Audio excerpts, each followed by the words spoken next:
Hello, I'm Mike Matthews, and this is Muscle for Life. Thank you for joining me today for a new episode, which is the 53rd installment of my Q&A series. And what I do in these episodes is I answer questions that people ask me over on Instagram every other week. Currently, I put up a story on Instagram. I get a bunch of questions. I go through them and find ones that are topical or interesting to me, or ones that I just haven't answered a million times already. And then I answer them briefly on Instagram and then bring everything over here to the podcast and answer those questions in more depth and detail. And so if you want to ask me questions, follow me on Instagram at Muscle for Life Fitness and look for that story that I put up every couple of weeks and ask away.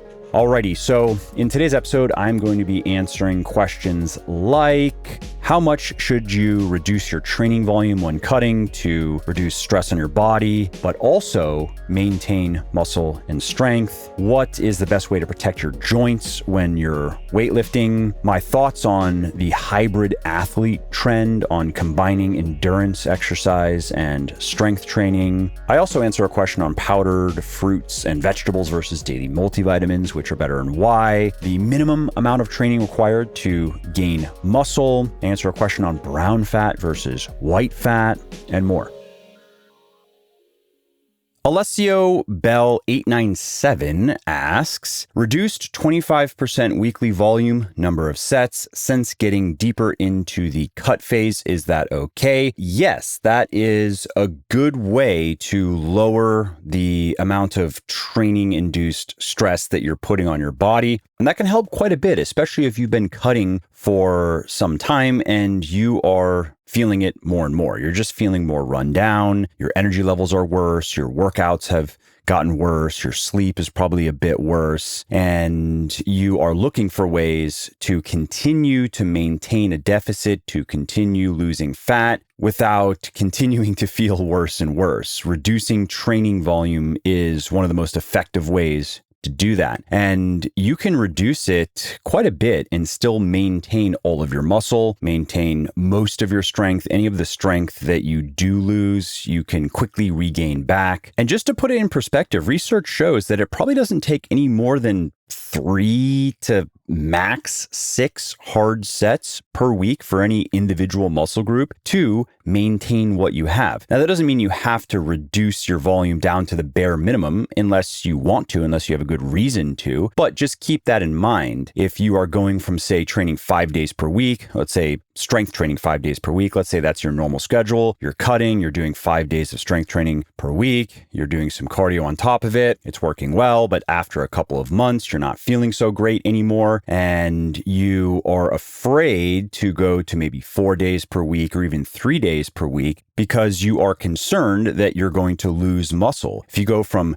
let's say, 5 days per week to 3 days per week, you're cutting your volume almost in half, your weekly volume, unless you try to make those 3 workouts 2-3 hour workouts, which I would not recommend. Again, the point here is to reduce volume, but many people don't want to do that because they're concerned that they're going to lose muscle, or they're going to lose even more muscle if they train, let's say, 3 days per week versus 5 days per week when cutting. And that is simply not the case. In fact, you could maintain all of the muscle that you have and a lot of the strength that you have more or less indefinitely on just one workout per week, one well-designed. It's going to be a bit longer. It probably is going to be 90 minutes, maybe 2 hours, depending on your circumstances, but just one full body workout per week. Well-designed. It's going to have you doing mostly compound exercises so you can rack up a lot of volume for a lot of muscle groups in a shorter period of time. But one workout per week is enough to maintain more or less all the muscle and strength that you have. And 2 workouts per week, it could be 2 full body or it could be an upper body and a lower body workout, is more than enough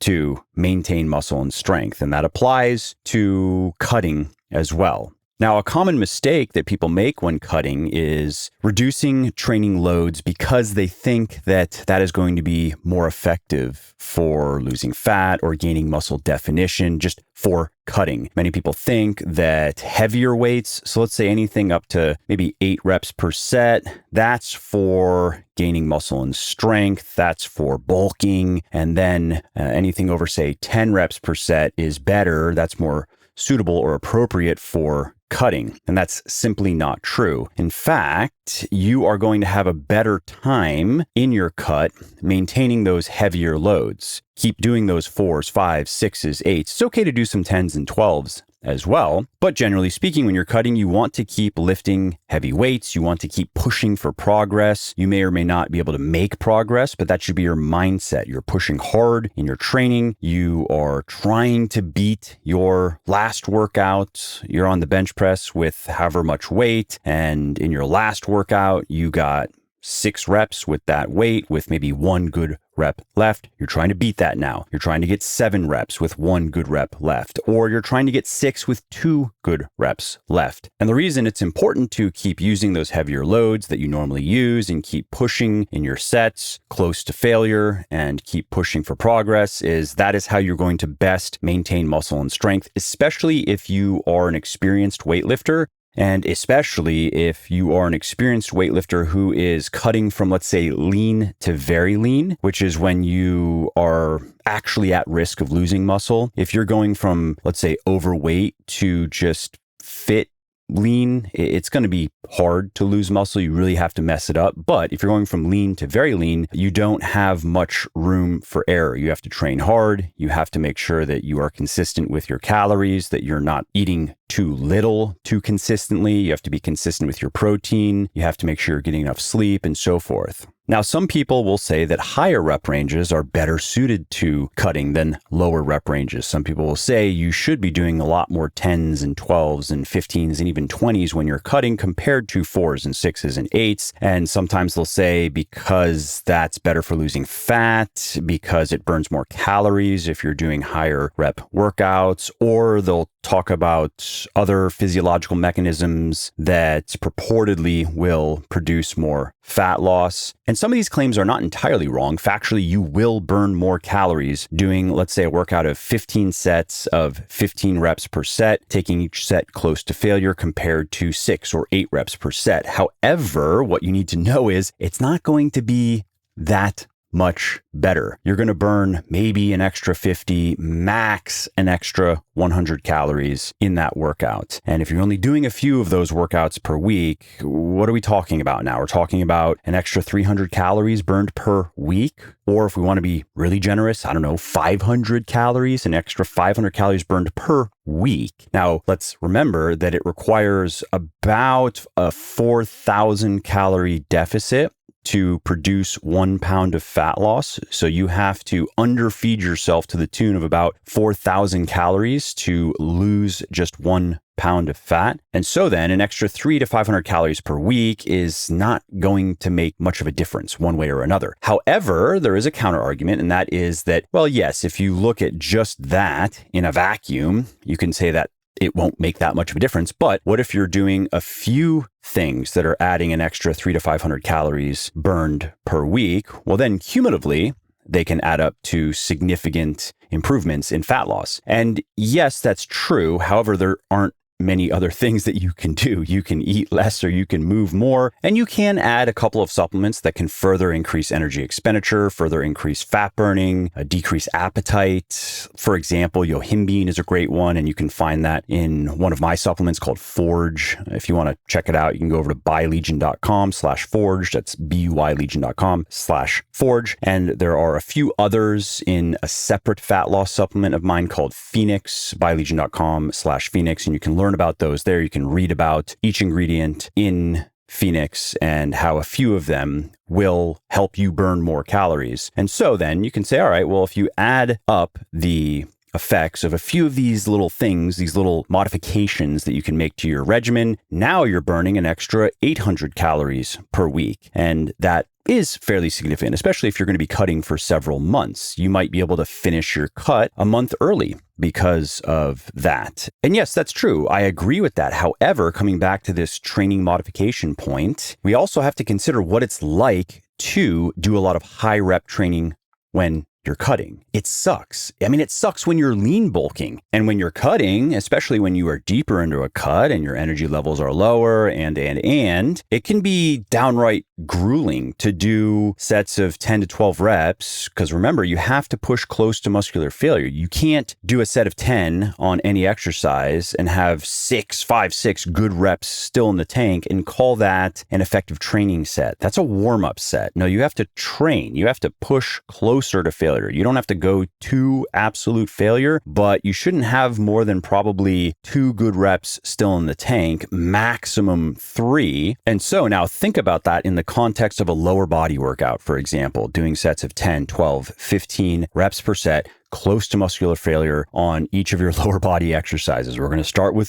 some sort of squat. Let's start there. And then we're going to move over to the leg press. And then we're going to, let's say, isolate our hamstrings. We're going to do a lying leg curl or a seated leg curl or a Nordic curl or something. That is a hard workout. And when you're cutting and you've been cutting for some time, that's a very, very hard workout. So hard that you might end up skipping it sometimes or cutting it short sometimes or not giving enough effort in those sets. So doing 10 reps per set, let's say, or 12 or whatever for each of the exercises, but not pushing close to failure, doing a lot of almost warm-up sets, which again is not an effective way to train. And so that's one of the reasons why I recommend maintaining those heavier loads when you're cutting. Your workouts will be more enjoyable. It is more enjoyable to do a set of 5 or 6 reps on the squat when you're cutting than it is to do 10 or 12 reps, again, so long as you're pushing close to failure. Okay, so that was a lot of rambling for the first answer. I hope you found that helpful. I do want to mention one other thing, a common mistake that people make when cutting. Okay, so they've been cutting for some time. They're starting to feel the effects of it, and they want to reduce the training stress that they're putting on their body. And instead of reducing volume, instead of reducing the number of hard sets that they're doing per major muscle group, really, you could just look at it like for their whole body. Instead of reducing that, and particularly the hard sets that they're doing for the bigger muscle groups, reducing the number of hard sets that you do for your biceps or your calves does not have the same systemic effect as reducing the number of hard sets that you do for your legs or your back, for example. So instead of doing that, they increase the reps per set. They figure that, okay, so doing those 4s and 6s and 8s is putting a lot of stress on my body. I can feel it in my joints more, for example. So if I lighten the load,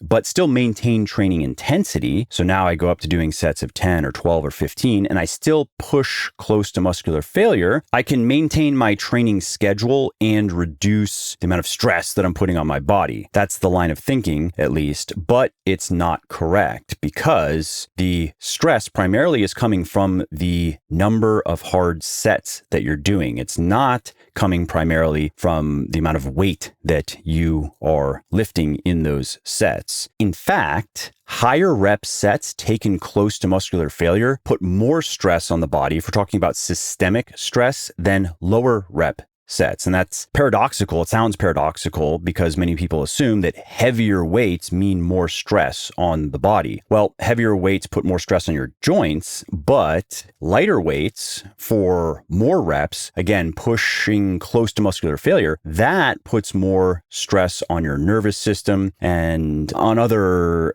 aspects of your physiology aside from your joints. So then what can happen is someone's cutting and they know that at this point there's just too much stress. The calorie deficit puts stress on them. The training puts stress on them. There are life stresses and so forth. And so they think that if they just lighten the loads in the gym, but still maintain that training intensity, they can reduce stress enough to better recover from their training and to just feel better. And then it gets worse. And they don't know why.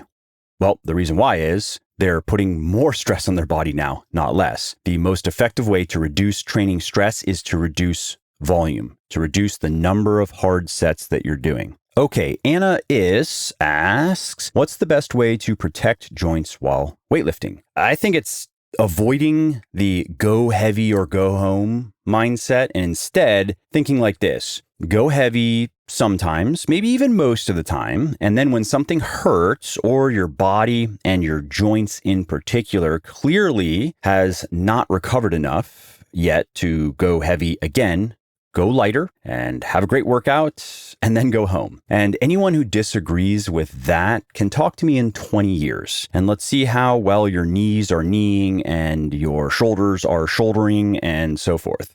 Big Mike 64 asks, flat foot shoes, Xero, Vivo? I like Xero's training shoes, and that's Xero with an X, by the way. I just got a new pair of HFS2, they call them, and I think they're great. And I'm not getting paid to say that. I'm not sponsored by Xero. I just like their shoes. I believe they call them Speed Force. I think there's Force in the name. I used a pair of those for years, and I would use them for lifting. I would use them for cardio, and I still actually use them for cardio. And you can see that they've been used, but considering how much they've been used, I would say they are wearing their years well. Franz Meyer 47 asks, thoughts on the hybrid athlete trend, endurance running stacked with weight training? Well, if you're trying to maximize your progress with the weights, so that would be gaining muscle, gaining strength, you can do cardio, you can run, but doing a lot of cardio and particularly doing a lot of running, so multiple hours of running per week, let's say anywhere from 50 to 100+% more running than strength training. So if you're strength training, let's say 5 hours per week, and you're running 8 to 10+ hours per week, that is going to get in the way. Research shows that cardio per se is not a problem, but high impact cardio, like running in particular, is a problem. It does produce an interference effect if you do too much of it. And again, too much cardio is much easier to achieve with higher impact forms of cardio. If you were bicycling, for example, you almost certainly could do, let's say, 8 to 10 or 15 hours of cycling per week in addition to your weightlifting. And so long as you know what you're doing with your nutrition, you're eating enough calories, you're eating enough protein, you're eating enough nutritious foods and so forth, you almost certainly will not impair any muscle and strength gains. Now,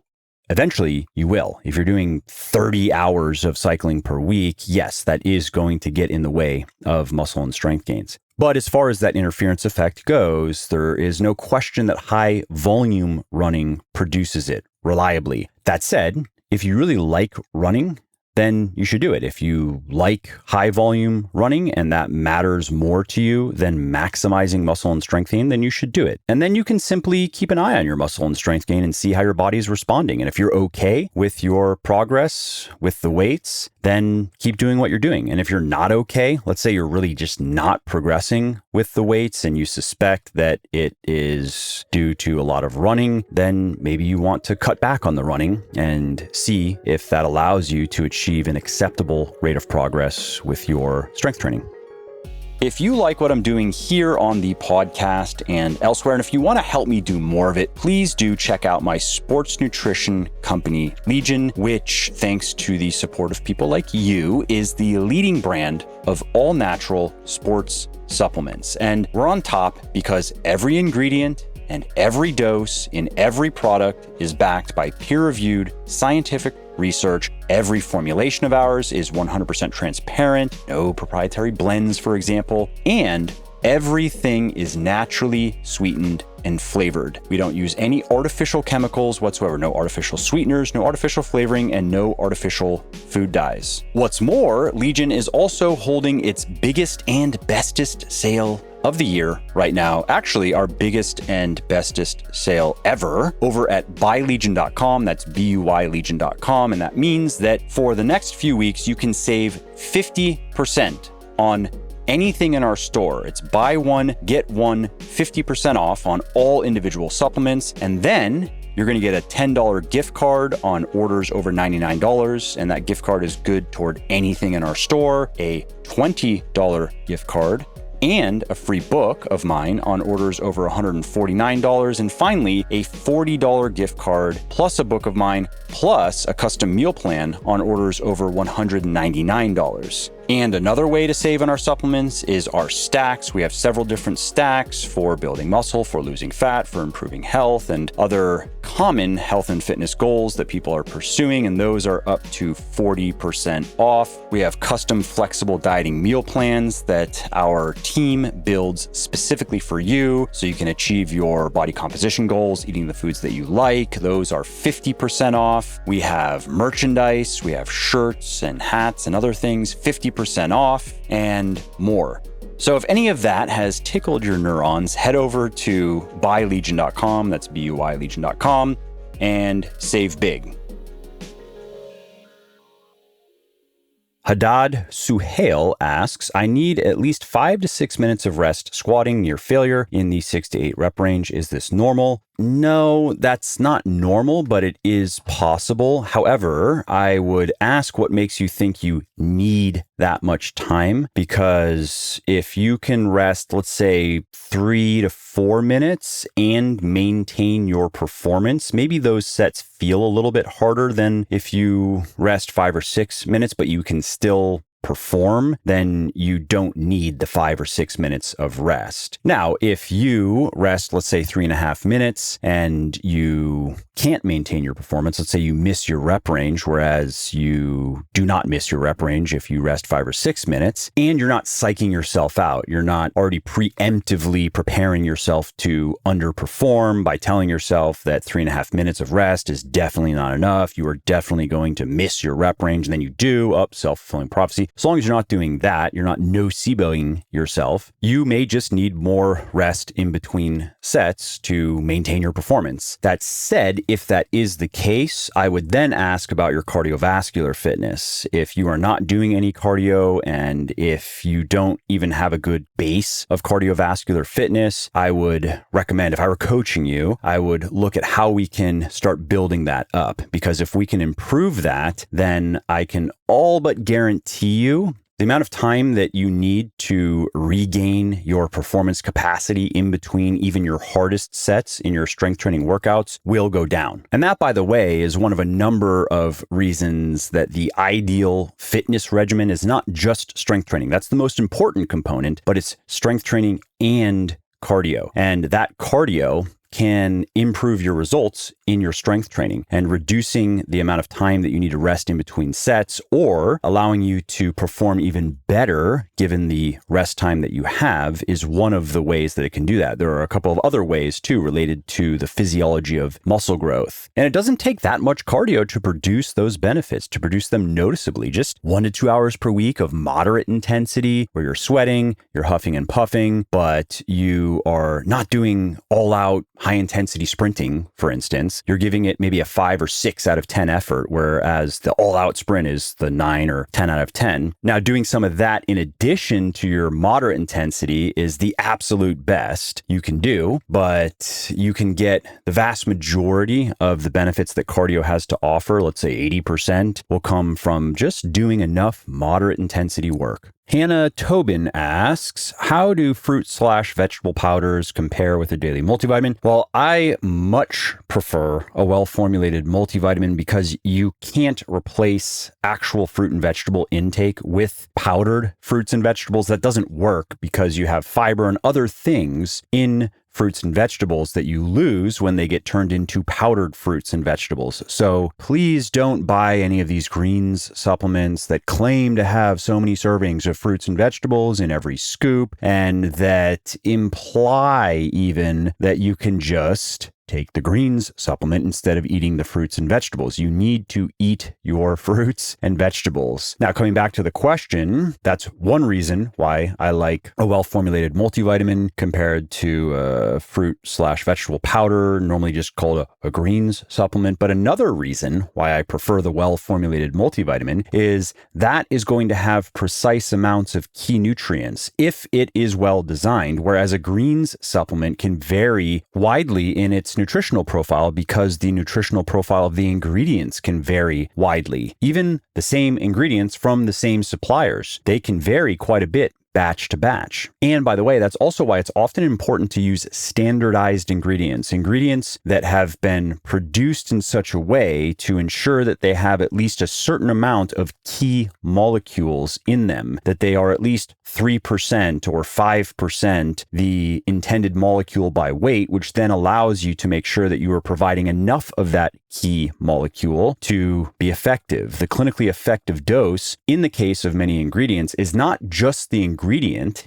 it is the specific molecule or molecules that you are trying to obtain from that ingredient. Okay, Gonzoy asks, what rep range and percentage should I work in while in a deficit to not lose strength? All right, I'll keep this answer short because I've basically already addressed it earlier, but just to summarize, the approach that I've had a lot of success with myself, and I've now seen it work in tens of thousands of people over the years, is this. For men, 4 to 6 reps per set with 1 to 2 good reps left in each set on the big compound exercises, 6 to 8 reps per set, again, close to failure, maybe 1 or 2 good reps left in each set on everything else. In women, you can do that if you already have a base of strength, if you have at least probably, let's say 6, maybe even 12 months of strength training, of good strength training behind you. That approach can work fine. If you are new to strength training though, as a woman, I would recommend lighter weights on the big compound exercises, so 6 to 8 reps per set, or even 8 to 10 reps per set. Again, pushing close to failure, so high training intensity, but just slightly lighter loads. And you could apply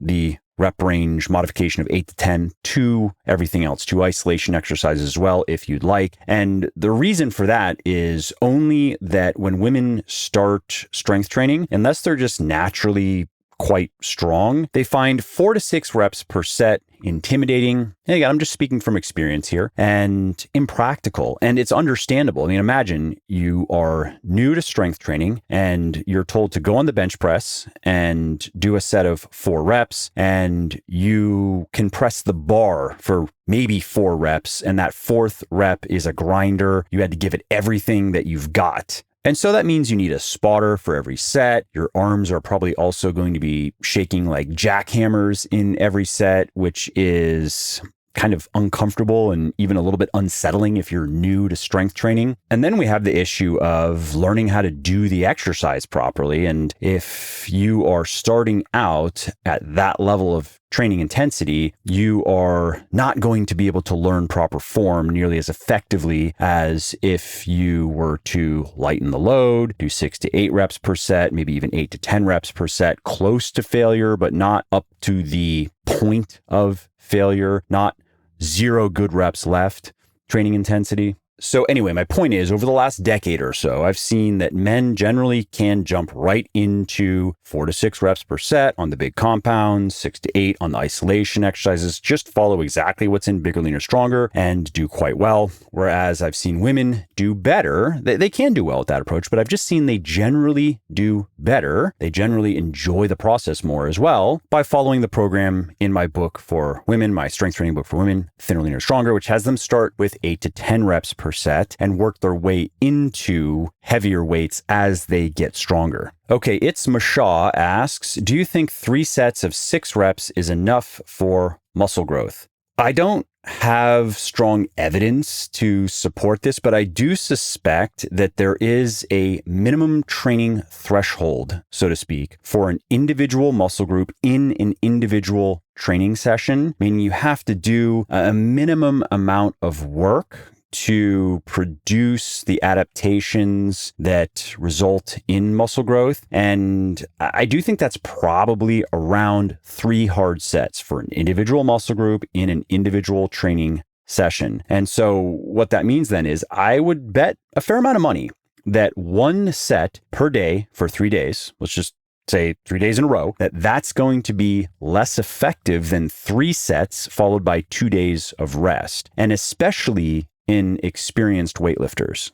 James Jordan Real Estate asks, I've been hearing about brown fat and white fat. What is that all about? Well, brown fat is a type of fat in your body. It helps your body regulate temperature in cold in particular. So the brown fat will activate before you start to shiver, and that can burn calories. And white fat is just the typical adipose tissue that we think about when we hear the term body fat. So that white fat is not involved in regulating body temperature. It cannot increase caloric expenditure. And so some people will claim that you can turn white fat into brown fat and you can do various things, usually related to cold exposure, to activate your brown fat above and beyond normal levels of activation. And so much so that you can create a calorie deficit just with that alone. You don't have to change much with your diet or with your exercise regimen. And there's some truth in these things. The white fat, brown fat distinction is interesting. The physiology is interesting, but practically speaking, it has no relevance to any of us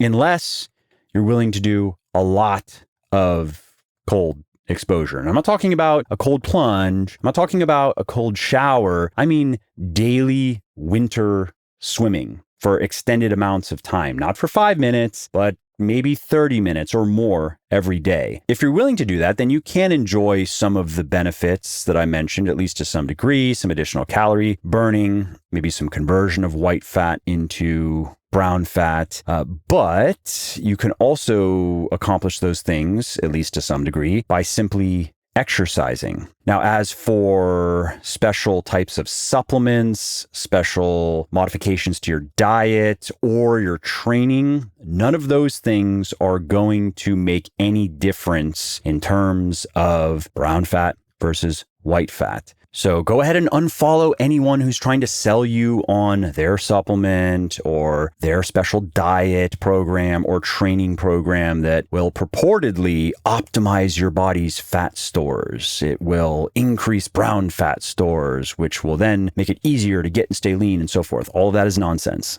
Carlene Rag asks, do you find these amino acids beneficial for youthful skin? Arginine, lysine, and proline? Well, yes, in that those are important for collagen synthesis and wound healing, but there is not good evidence that supplementing with them or otherwise increasing your intake of them, maybe making special dietary modifications. There's no evidence that doing those things are going to enhance skin quality if you are already eating enough protein, because if you are eating enough protein, if you are following a standard high protein diet, you are getting plenty of them. Now, if you're trying to have more youthful skin, a better choice would be glycine and supplementing with glycine, which has some evidence of efficacy. If you want to try it out, just buy some glycine in bulk. It's cheap. It also tastes good for what it's worth. It's sweet. And take 2 to 3 grams per day. You can also take it before bed, 30 to 45 minutes before bed, because research also shows that it can improve sleep quality.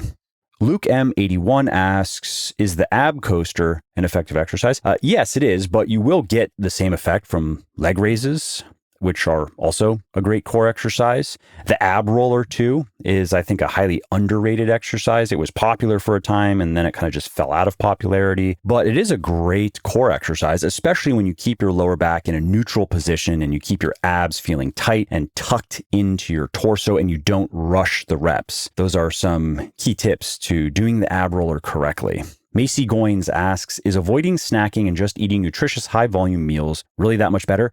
Yes, for the purpose of managing and maintaining a lean physique, absolutely, because snacking inevitably leads to overeating, and it's also often just done out of boredom rather than physical hunger. Now, if we're talking about managing health and just maintaining health, it doesn't matter so long as the snacking doesn't lead to excessive weight gain. Mateo Tats asks, do you do abs at the end of your workout or interspersed throughout? You can do it either way, but I would not recommend supersetting ab exercises with big compound exercises because those exercises do heavily engage your core and you want your core muscles to recover in between sets of your squat, of your deadlift, of your overhead press. Maybe not the bench press, but certainly squat, deadlift, overhead press. So if you are going to superset ab exercises just to get through your workouts faster, that's fine, but I would wait until you're doing easier stuff. I have another question here from Mateo Tats. Is it worth having deadlifts for pull days and Romanian deadlifts for leg day?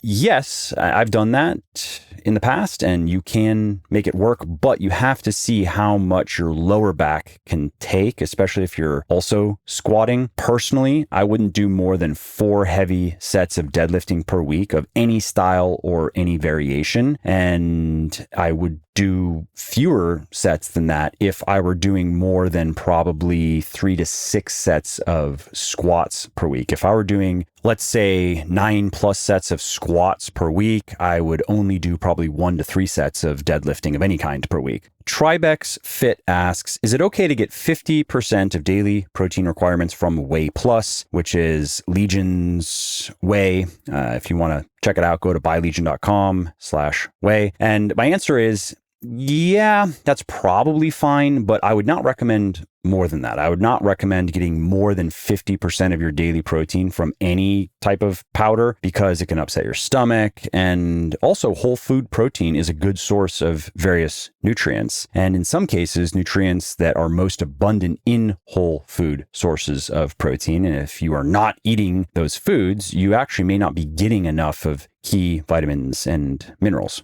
Next up, I have a question from Upasanapati. When PTs say to incorporate cardio in fat loss phases, do they mean cardio outside steps? Yeah, they should mean that because walking is great and walking is exercise, but it does have limited utility for boosting fat loss because it's very low intensity. It doesn't burn that many calories. Like an hour of walking burns a couple hundred calories, whereas 30 minutes of moderate intensity cardio will burn 2 times that, maybe even 3 times that. And let's remember that the purpose of adding cardio to a fat loss phase, just in terms of fat loss, is just burning more calories. You're trying to increase your calorie expenditure, ideally by, let's say, 1,000 to 2,000 calories per week, which then will produce an additional pound of fat loss per month, give or take. Last question comes from Vin Anonymous. Is it safe to take L-Glutamine every day for gut health? Yes, it's safe, but it's not likely to be beneficial unless you have a specific gastrointestinal problem that glutamine supplementation is known to address. If you have a healthy gut, though, if you don't have any gut issues, glutamine is not worth the money. That's one of the reasons why I don't sell a glutamine product. It's too specialized if we are going to stick to high quality human evidence. I can't make an honest argument why most of my customers should buy it if I were to offer it. And so that doesn't make for great product level economics. I'm generally trying to find products that I can recommend to most or all of my customers. Not that my customers need to buy everything that I offer, but ideally they can consider everything that I offer, that there's something in it for them. Well, I hope you liked this episode. I hope you found it helpful. And if you did, subscribe to the show because it makes sure that you don't miss new episodes. And it also helps me because it increases the rankings of the show a little bit, which of course then makes it a little bit more easily found by other people who may like it just as much as you. And if you didn't like something about this episode or about the show in general, or if you have ideas or suggestions or just feedback to share, shoot me an email, mike@muscleforlife.com, muscleforlife.com, and let me know what I could do better or just what your thoughts are about maybe what you'd like to see me do in the future. I read everything myself. I'm always looking for new ideas and constructive feedback. So thanks again for listening to this episode, and I hope to hear from you soon.